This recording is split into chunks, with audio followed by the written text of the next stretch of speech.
tiebreaker at the end of the day, but we need to see the next 3 games play out to determine what they will be.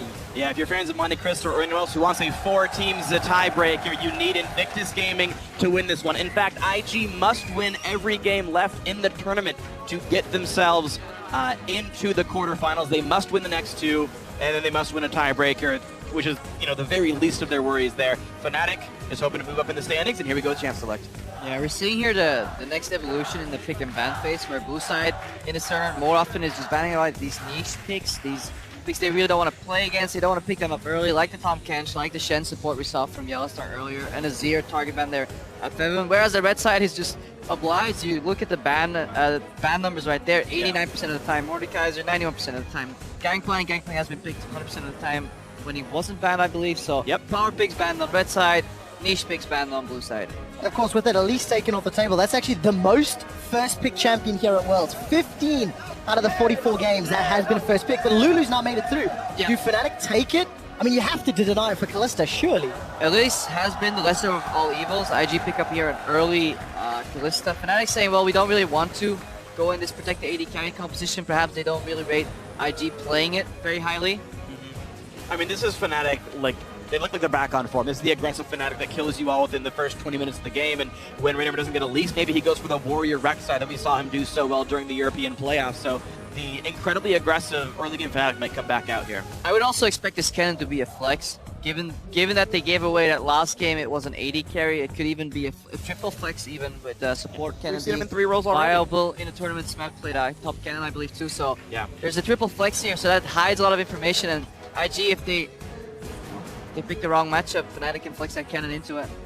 We'll see what Invictus Gaming goes for here. Kind of curious to have Zed so early on. I don't feel like it's a champion you want to blind pick that quickly.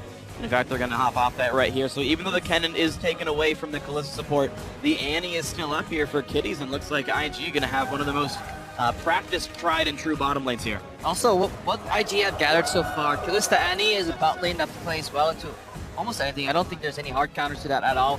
Maybe skill matchups at worst. Yeah. And then a generic aggressive early game jungler on Lee Sin, Askakao, one of the better mechanical junglers in this tournament. So IG, they'll be very hard to counter in the early game. So let's see if Fnatic will try to match that early aggression they did versus C9, or if they will take a more late game approach. Say, well, IG overall, they didn't look all that great. Maybe we can exploit that, get to the late game, and do the signature Fnatic shock call your way to victory. Well, we don't see a big front line for IG yet. So with the current champions on the table, there's already a signal towards a lot of combat, a lot of skirmishes. But for Fnatic, that flex cannon, I think we're going to reveal now whether that's going to be in Huni's hands or Yellowstar's. I feel like it's more of a Yellowstar champion, considering all of the top lane picks still available for Huni. My gut was going to tell me cannon support and Tristana AD carry, but I could very well be wrong here, because that seems to still be losing into Kalista Annie, so we may see something else from Fnatic. I actually like the Jace hover that we had a little bit ago. You mentioned it earlier, a quick shot here. There's really low chance of a lot of tanks here for Invictus Gaming. Annie support and Lee Sin jungle are 2 of the squishier in those roles. So IG going to have a hard time if they get engaged upon, just based on the fact there's so many squishy targets. Well, I mean, it could also be another AD cannon. Sure, we keep assuming it's going to be in that role and allow Huni the counter pick for top lane. AD cannon plus Brown lane sounds incredibly snowbally in either direction, because it's a double stack based lane. So if you're winning trades already and you can get to 4 auto attacks or 3 plus marks for cannon, then you can do a lot of good trading there. Also, Fnatic locked in 2 tanks, so this still leaves the possibility for an AP top laner open that doesn't really need to be tanky. So Fnatic can go both directions here with that last pick. And think about how Fnatic beat Invictus Gaming way back in week 1. They played Sivir at the AD carry, and they recklessly dived the Invictus Gaming bottom lane of Kid and Kitties. Maybe not Sivir this game, the matchup in Eclipse is pretty bad, but how about Kennen slicing Maelstrom, Braum for the dive as well. They still have the ability to dogpile and target this bottom lane. It's what they won the game with last time around. Maybe this same strategy comes through here as Invictus do lock in their last few champions. Victor in for the mid lane, and Olaf theoretically in a blind pick. And then you've got all of this physical damage again on the side of IG. It makes itemization a little easier for Fnatic, but IG have made it very clear what they want to do. They have to run at you over and over and over. And we saw the Lee Sin Yasuo combo earlier in the week work fantastically well. It was Casa and Maple, if memory serves. They enabled one another so well. And that's a squishy Fnatic, at least carry line thus far. At least there are those 2 standard tanks. The normal Fnatic lineup, Rainover and Yellowstar, big and beefy and in the front line. The tried and true formula is still there for the European squad. And then the real thing to watch out for, though, is that only really Lee Sin plus like the Callisto have setups here for Rookie, so it's not even the best Yasuo comp. I would like to see this cannon go top, because I think if Fnatic buys into the early game skirmishing that Invictus Gaming have drafted so far, they're going to end up getting the shorter end of the stick. Wait! News I'm wrong. Fnatic going full on early skirmish here, picking the Riven into the Olaf. Perhaps maybe going to deal with that 2v2. Actually, wonder if they want to lane swap here. I would, just from watching the bot lanes, I think Kennen and Braum should lane swap away from any Kalista. Then again, Huni picks a Riven, who is so dependent on early game farm and experience.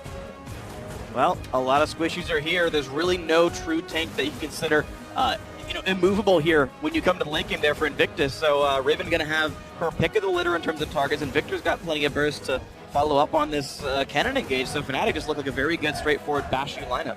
The one thing we've seen though before is Yasuo Windmill late game blocking a lot of the AD carry damage and then turning the late game around. Fnatic opted around that by just picking the power on the top laner on a melee champion that obviously doesn't get affected by Windmill, and then having a utility carry like Reckless, who yes, he relies on some projectiles, but he can still position around that Windmill. Most of his kit is not windwallable. Yeah, most of the kit is not windwallable. Obviously, auto attack AD carries are windwallable, but he has the lightning surge to get around that windwall a lot easier. So in that sense, Kennen makes so much sense. I'm just so afraid in the late game for Fnatic if that AD carry pick is actually going to fall off too hard, and IG will still be able to win these fights. Luckily for Fnatic, the last time they ran Riven in the summer split in Europe, they played the map and the threat of Riven's power so exquisitely it never got to late game. So the home crowd we know are going to be voting for Fnatic on Twitter, #FNCWin, but if you want that four-way tie, you got to be looking at IG, isn't that right, Freak? Yep, #IG win if you want. This is a tiebreaker at the very end of it all. I know I've reused the joke, but it's just too good. Crepo gave it to me before the cast. Props to him for this one. Gotta share in the ball, but here we go into the game, everybody! Invictus Gaming and Fnatic taking to the Rift. I actually forgot I gave you that pun, and I actually laughed when you said it. It's hilarious.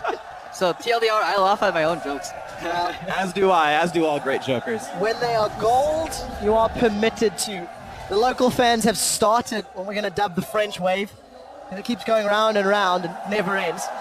While we look at defensive line start, we saw Fnatic with a fairly group start against Cloud9.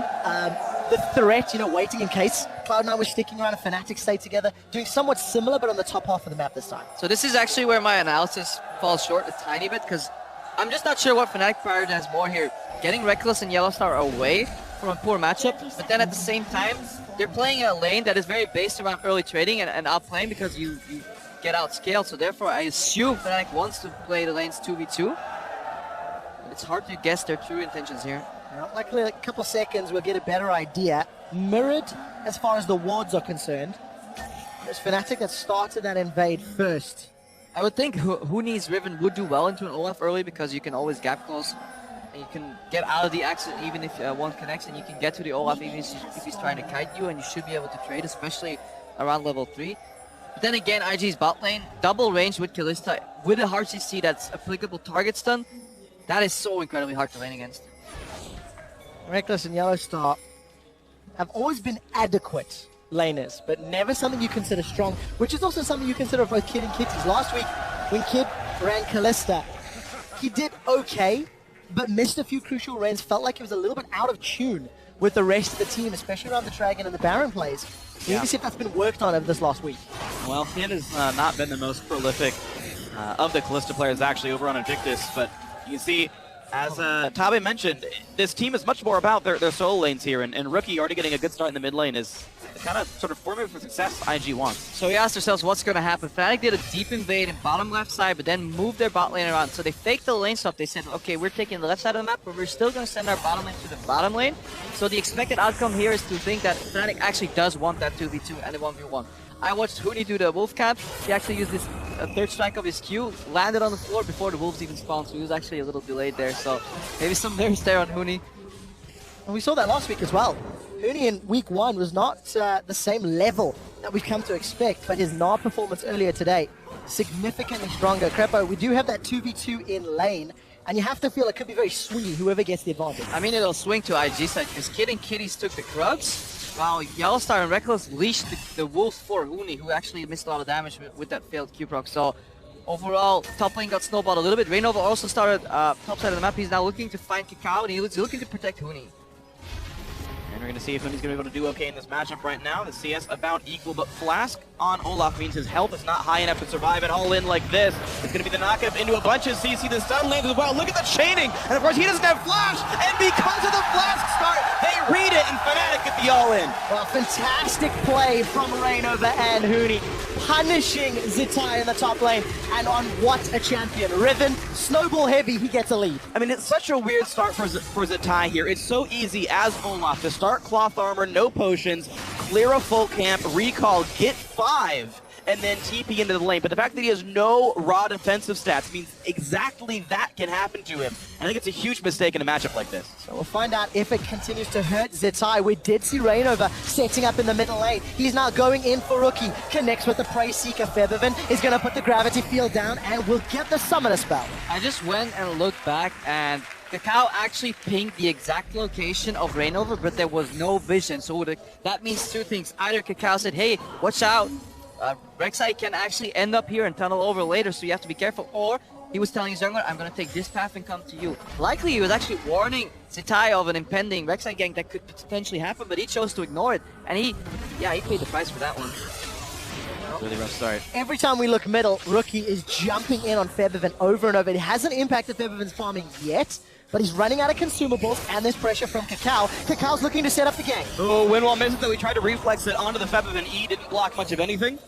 Q for Kakao, he won't keep going in, but this is really impressive to watch Rookie. He goes in every time his win gauge is full, and he'll dodge right in, put a Q down, absorb the trade from Featherman, make him run out of mana, and dodge right back out. And you can see that he's doing okay. At the same time, Featherman still has one potion available. He's even on CS. He doesn't really care that all this is happening. He even drew a little bit of jungler aggro. Hooni's wave now is bouncing backwards. Let's see how Zitai plays this. If he's going to bait a good trade here from Hooni, his jungler to come in. If he wants to freeze the wave. If he wants to push in, it's a hard push. Yeah. Reignover is going to donate, apparently might, an early blue buff here to Featherman. Actually really smart. Starts top left, finds the enemy jungler or secures his top laner, and then goes to the top right quadrant to deliver like a really weird timing blue that can actually tilt this matchup. Because most mid laners are used to playing against each other, picking up the second blue 750 around 8 minutes into the game. Yeah, right now this changes like the dynamic in that mid lane matchup. It's weird because like all the other lanes have these weird dynamics going on. Kakao had actually snuck into that top lane brush. Then the Tai's like, no, I'm just going to push the wave into the turret anyway and not let the lane go back towards him. Like breaking his own game. Yeah, we do see the bottom lane. Early recall there for Reckless. He's picked up the Vamp Scepter, and despite the pressure from Kidding Kitties early, it's not hitting them too hard on CS. Wave is going to push towards Fnatic as well, so they can keep playing safe, keep playing back, defensive. Exactly what we really come to expect from Fnatic's bottom lane. Yeah, and that's going to be the weird thing because right now, Kid can actually get himself a Bilgewater Cutlass on the recall right here. So Kid gets kind of the optimal recall while holding his CS lead, actually. And that's actually a very good thing for him. Meanwhile, you know, Reckless is going to sit on, you know, kind of bad items and in a weird lane without much power. It is kind of bad items, but it does... Picking up a Vamp Scepter on this cannon kind of counters the 2 auto attack trade that Kid and Kitties do, so it makes this lane very all-in-y. And the fact that Reckless has a one range to melee, hang on, Zitai. Well, Zitai not going to get knocked up. Reignover and Huni both decide to back away, 2-on-2. The axe does connect. Zitai and Kakao got a very big minion wave. Huni throws out the wind slash, and Zitai will just bait and juke. Nothing further happens. Wow, Fnatic had a cumulative 2-level lead on that one right there. Riven 6 to the 5 for Olaf, as well as Reignover being 5 to Kakao's 4. But of course, out of a turret a little bit too much. Good read by Kakao, and especially the fact that he stood still, which helped make sure that Tremor Sense would not spot him when Reignover came in and took turret aggro. Rookie looking for some aggression spots. Reignover, I just like the communication out of Fnatic though. A lot of teams, one guy would randomly get tower aggro, they're just panically attacking, but they say, nope, they're not going to go for the gank, we're just going to walk out. Nobody took tower aggro. IG was still afraid to aggress because Reignover was continuously burrowed. Featherman now... Almost in trouble. Almost in trouble. We did see Rookie decide to back away. Got that exhaust on his mid lane Yasuo. And he decides to dive in against Riven and Victor later in the game, but it's really just been a farm fest, and with the exception of a small advantage for Huni, even across the board. Interesting pickup here. Kid actually built a BF sword on that Kalista, and he's maxing Q, so he's going to a completely different approach. He's going very all-in style lane, and that's probably why Reckless and Yasuo actually did, so far they did okay in that lane. They picked up a little bit of sustain so they can get through auto attack trades. Kid and Kitty's going for, say, well, if you're going to sustain up and you know you're not going to get slowly out-traded, we'll just blow you up in one go. However, when Reckless and Yellowstar hit level 6, they have the tools to really deal with those trades. And they're not too far from that right now, actually. If you look at the champion levels here, Reckless halfway through, Yellowstar a bit more than that. We'll see if they can time the next roughly 2 to 3 waves with Rainover coming down to that lane. Of course, right now, Rek'Sai is to the top side. Plenty of tunnels around the jungle, so an ulti can get her to that quadrant soon. Well, we'll see. We do once again see Rainover in the top half of the map. Blue buff is respawned, got timing on it. And we do see Zatai moving around. Rookie's got caught out. The Chaos Storm comes down from Feathervin. Rookie does have exhaust, but not going to get chased further. And Kakao, he may challenge for this blue buff. Secured by, I think Huni got the last hit. Yeah, when you take the blue buff, so 10 CDR on Riven, not the worst thing in the world, actually.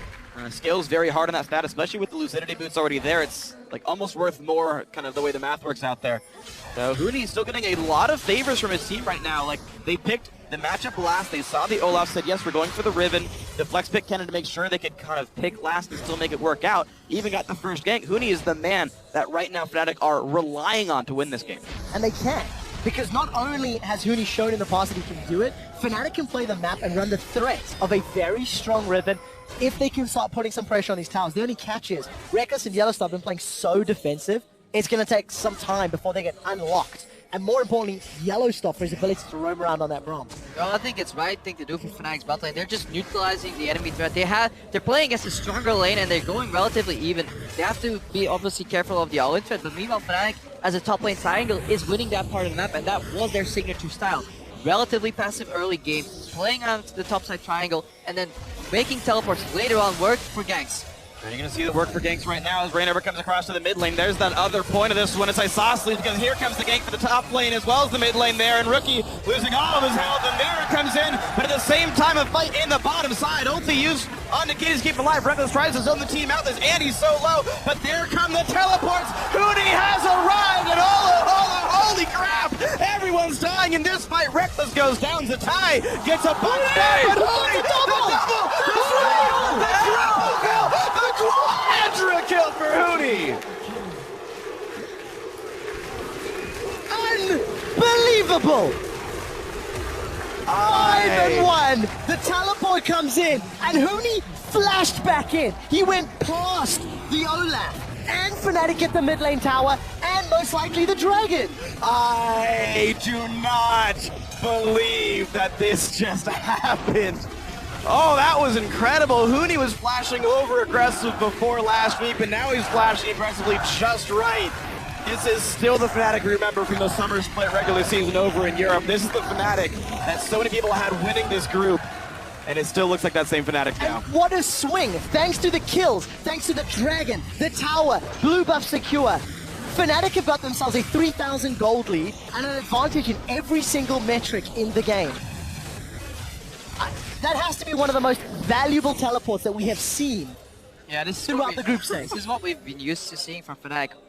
Passive in the early game, and this entire trade here, I watched it on my screen already, but Yellowstar, he's getting out-traded, he's getting engaged out, so Reckless is not taking any damage.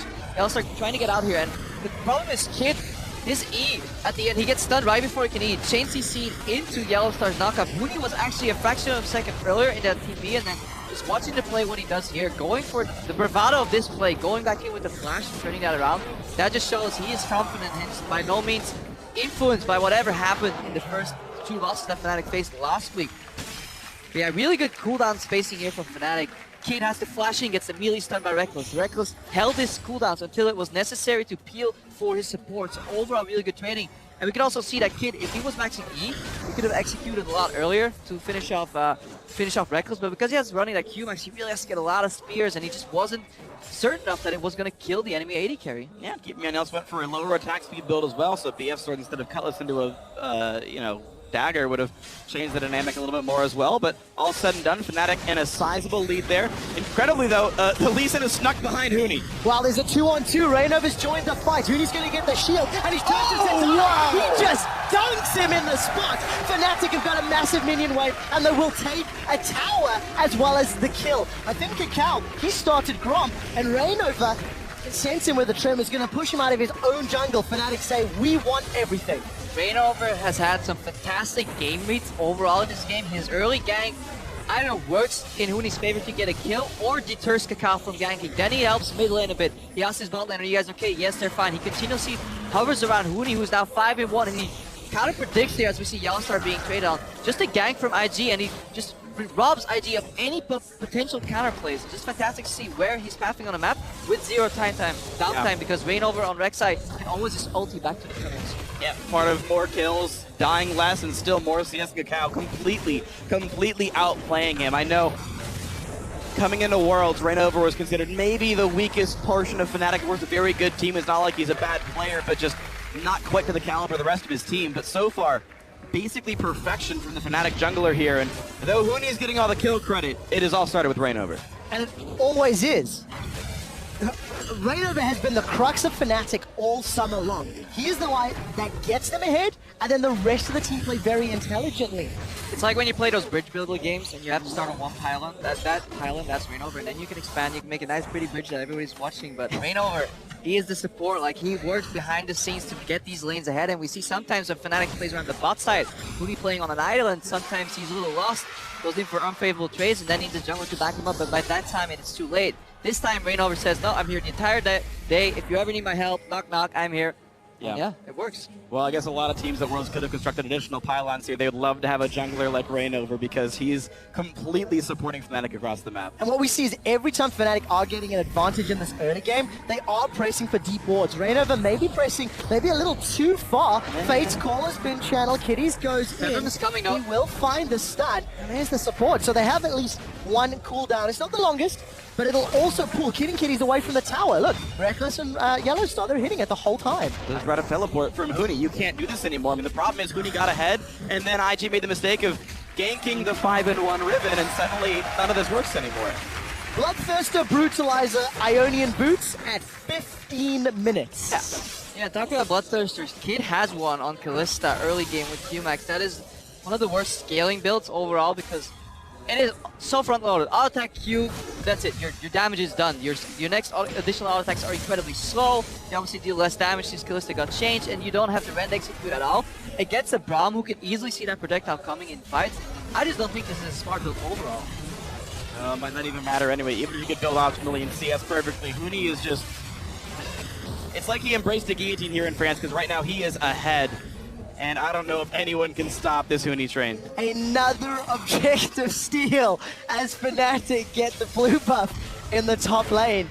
And earlier, I saw a line of pink wards in Fnatic's inventory. They've all been repurchased. If you look at the minimap, there are tunnels and wards all over the place. Febiven, he gets jumped on by Kakao, but Kakao, I don't think you want this. They get turned around. Chaos Storm gets dropped. I think Kakao's going to get away. He baited the flash. That was perfect. He could have immediately R-flash as soon as the ulti starts. It roots the champion, so Fevin couldn't have flashed away if Kakao wanted to time it that way. But, I mean, he took 500 damage and burned a flash. That's great. Well, we'll find out if Rookie or Zatai can make use of it. Problem is, there's 6k gold down, so it's going to be very difficult to punish that no-flash Fevin. Yeah, when we've seen Fnatic play similar strategies over in Europe, they keep Huni around this top lane until he has some damage on that tier 2 tower, and we hit about the 20-minute mark. That's when they swap into bottom if he has teleport, and Fnatic has become a very Baron-emphasized team. Their Baron vision denial is probably one of the best over in the European LCS, and they just take it on a whim. They have no hesitation. They're really good at calculating how long it takes for other teams to get there, so we could actually see an incredibly early Baron here with little counterplay here for IG.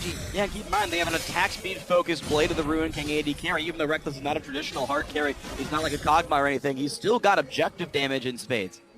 Yeah, look at the deep pink wards Fnatic has placed. 2 of their pink wards are just inside IG's jungle, and even if it takes them 5 seconds to clear, that is time you lose, and that is momentum that you lose where Fnatic will just reposition in a preferable position on the map. Huni right now, this is something we've seen from him before. 4 guys are doing Dragon. He's split pushing with no vision. Huni, you don't run into the wolves. That is something like Fnatic fixed so far in European LCS, but it's kind of creeping back into their play. So Huni gives up a death. Fnatic get a dragon. They get flash from both Kitties and Kakao. We'll see if that's going to be worth for IG, because the rest of Fnatic now have got siege pressure on the mid lane. It looks like Feather's going to push on the bottom lane. So at the end of the day, a lot of net... Are they going to get this tower? No, Windwall's going to stop it, but a lot of net positives despite the gold given away from that single game. So hard to siege though, or to protect the siege against Braum Cannon, because all you need is like 1 stack, then a couple of stacks get more, you get stunned, then suddenly Cannon has 3 marks, you get stunned again, Reignover will burrow, he will knock you up, you're chain CC'd until you die, even though the damage isn't very burst heavy. The control it brings in later team fights where Your tanks are building some armor against this very one-dimensional 80-based composition. And it's just very hard to play against if you're Invictus Gaming. It's interesting seeing how Fnatic are playing this game overall in terms of their builds and whatnot. Reignover is going full tank, of course, it is that center hook Rek'Sai, but also, I don't see this very often, actually maxing W second, which reduces the time between unburrow knockups on Rek'Sai. Normally we see E for the burst, but Yep. His function is entirely CC just be a tank. Oh, this could be a fight, gents. Yellowstar, he's put the shield up. He's going to put the Fisher down. Gravity Field will block off the fight, and Reignover's got one of those unburrows, but he's being chunked down by Kid. We see Fate's Call. He's been channeled, and Hooney's looking for the fight. Broken Wings pulls him backwards. Nobody's died yet. The Fnatic are going to push this minion wave into the tower. Rookie got really low on that one. Hooney managed to play his ranges just right. And keep in mind, it is still a fairly squishy Riven. Okay, yeah, she's high level, but there's no true defensive items in this champion, so a mistake can get you Yasuo ulted into death. And I got to play it right, but this turret nearly gone, and there they go, turret number 4. Hooney teleported in for that as well. All the vision is on the top half of the map. Minion's pushing towards the bottom tower, but another objective still. That's 2 reds in a row. I believe 2 blues in a row as well. IG have not touched their buffs for the last 10-12 minutes. Yeah, and amidst all this action, mid lane has been pretty stale overall, averaging around 10 CS per minute. That is incredibly big if you can do that consistently up past the 20-minute mark.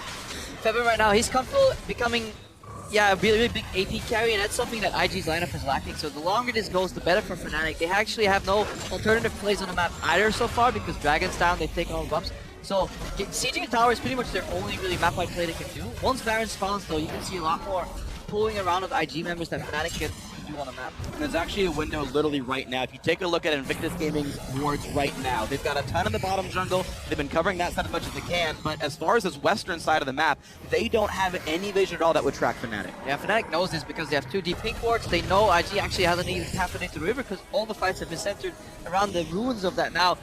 Tier 2 tower in the mid lane. Hooney is continuously pressured up top. He died once for it, but IG, they haven't even seen the river in the last 4 minutes. They have not. Cacao is seeing Yellowstar, going to boot him into the air. Rookie's committed an ultimate to this, and they will secure a kill.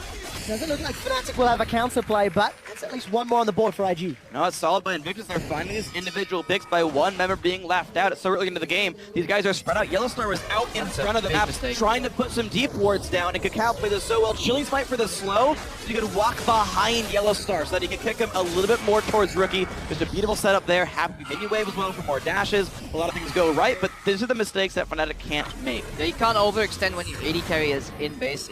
You would need some help because it does look like a minor mistake. Yeah, he got picked up, but what it costs you is so much tempo in the side lanes because Fnatic had almost locked IG into the perfect 1-3-1 where they can then use their vision advantage to then make picks themselves. So losing Yellowstar loses them some time, and IG could have potentially warded Baron.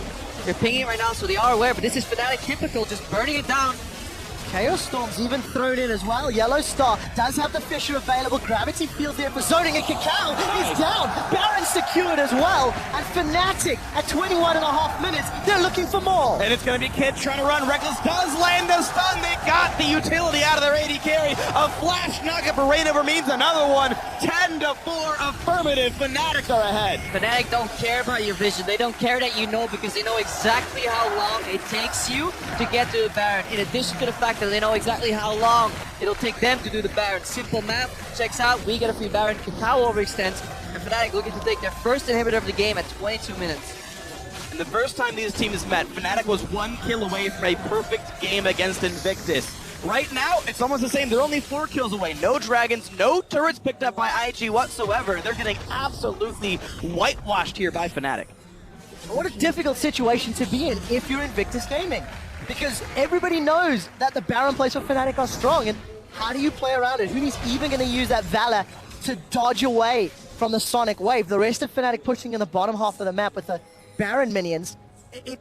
When you're that far behind a Riven, you can't run the risk of face checking. And again, this is a must-win game for Invictus. If they drop this, they move to 1-4. They can no longer reach either Fnatic or Cloud9 at 3 wins, and they would be guaranteed out of the quarterfinals.